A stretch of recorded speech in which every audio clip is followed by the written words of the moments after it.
क्रियाओं से कुछ नहीं होता, कुछ नहीं होता, ये बात समझ लीजिए। क्योंकि आप कहोगे कुछ क्यों नहीं होता, तो क्रियाओं से शुभ होता है, तो आपसे बहुत अशुभ तो हो रहा है ना, तो शुभ अशुभ के पचड़े में तो हम फंसे हुए हैं, कभी दुख कभी सुख, कभी शुभ कभी अशुभ। अरे कोई ऐसा मार्ग पकड़ो जिससे ये दोनों नष्ट हो जाए और सदैव आनंद बना रहे, पाप और पुण्य दोनों नष्ट हो जाए, शुभ और अशुभ दोनों नष्ट हो जाए। अशुभ जो है वो लोहे की जंजीर है और शुभ जो है वो सोने की जंजीर है, लेकिन बांधने का काम तो दोनों कर रहे हैं। मुक्त तो हम हुए नहीं ना, पर ये मुक्त होना कौन चाहता है? सबका प्रयास ये रहता है कि हमसे ऐसे दान्य पुण्य बन जाए कि जो हम पाप करते हैं वो नष्ट हो जाए, हमें कभी दुख ना हो। असंभव।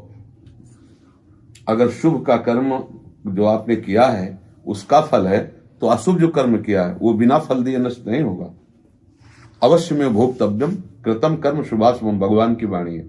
अगर बचा जा सकता है तो एक ही उपाय है, भगवान की शरण में हो जाओ, तो वो दोनों खत्म कर देंगे आपकी, न शुभ न अशुभ। शुभ में जैसे स्वर्ग आदि लोग गए, अशुभ में नरक आदि गए।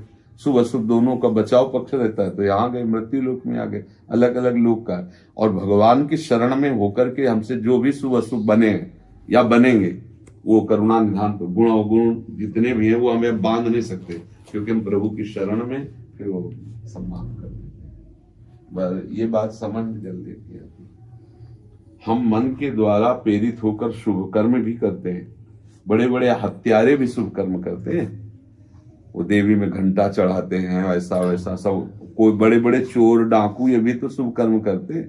ऐसा नहीं कि कोई भी सृष्टि में नहीं जिससे केवल शुभ हो या केवल अशुभ हो, ऐसा नहीं हो सकता।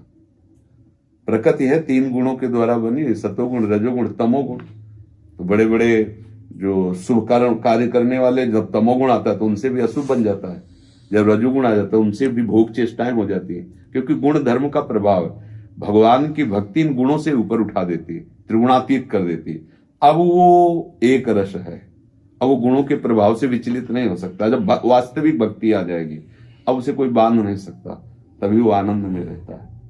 पर इस आनंद को पाना कहां कोई चाहता है? अंदर की बात बता रहे हैं, लाखों में एक की बात हम नहीं कहते, लाख में नहीं, लाखों में एक की बात हम नहीं कहते, बल्कि सबकी बात कह रहे हैं कि हमारे शुभ कर्म हो। शुभ कर्म का फल ये हो कि जो हमारी वासना से अशुभ कर्म हो रहे हो वो क्षमा हो जाए, वो गलती क्षमा हो जाए, और मैं कभी दुख ना पाऊं, जैसा चाहूं वैसी सुविधा बनती रहे, बस बढ़िया सुखपूर्वक जीवन हो। ये लाखों में एक की बात नहीं, सबकी बात है। एक कोई ऐसा होगा कि चाहे जितना कष्ट मिले, बस इस जन्म में प्रभु मिल जाए। मैं मुक्त होना चाहता हूं, झंझट से मुक्त होना, ये छल कपट रूपी संसार से मैं मुक्त। कोई बिरला एक होगा, नहीं तो लाखों की अंदर की भावना यही होती है कि आप जो कहो मैं करने के लिए तैयार हूं, हमारा परिवार सुखी रहे, हम जैसा चाहते हैं वैसा हम जिए, हमें कोई दुख ना आवे, कोई परेशानी ना आवे। ये जो लाखों की भीड़ लगती है ना, ये उसी में लगती है, लाखों की भीड़। हम तुम्हें ऐसा मंत्र देंगे कि धनवान हो जाओगे, हम तुम्हें ऐसा मंत्र देंगे कि कोई दुख स्पर्श नहीं करेगा, और उसी से पूछो उस मंत्र देने वाले की जो ठेका ले रहा है कि तुम्हारी इच्छा धन के है कि नहीं। अगर इस मंत्र से धनवान ऐसे हो जाते कि इच्छा न होती, तो आप पहले हो जाते। अगर आपके पास ऐसा कोई मंत्र है कि आपको दुख ही नहीं मिलेगा, तो आपको तो कभी होना ही नहीं चाहिए था, आपके पास तो कई मंत्र होंगे। लेकिन इस मार्ग में जो सच्चे मार्ग के पथिक होते हैं वो यही उपदेश करते हैं, यथा लाभ संतोष सदा काहू सो कछु न चाहूंगा।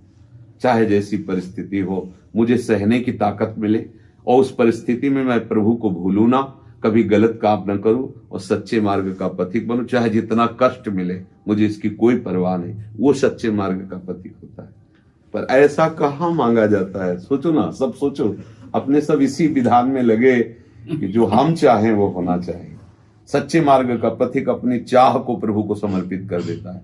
बात देख लो, प्रभु अब हमारा तो हो गया, जो कुछ होना था हमसे नहीं हो पाएगा, आप ही हमारे हो, हमारी चाह कभी पूर्ण न हो, आपकी चाह की सदैव जय हो, आप जैसा चाहो वैसा ही हो, और ये मैं स्वीकार करूं, मुझे आप चाहिए। अब ये कोई लाखों में एक चाहता है, कोई लाखों में। ये बड़े भाग्य की बात है जिसके मन में बात आ जाए।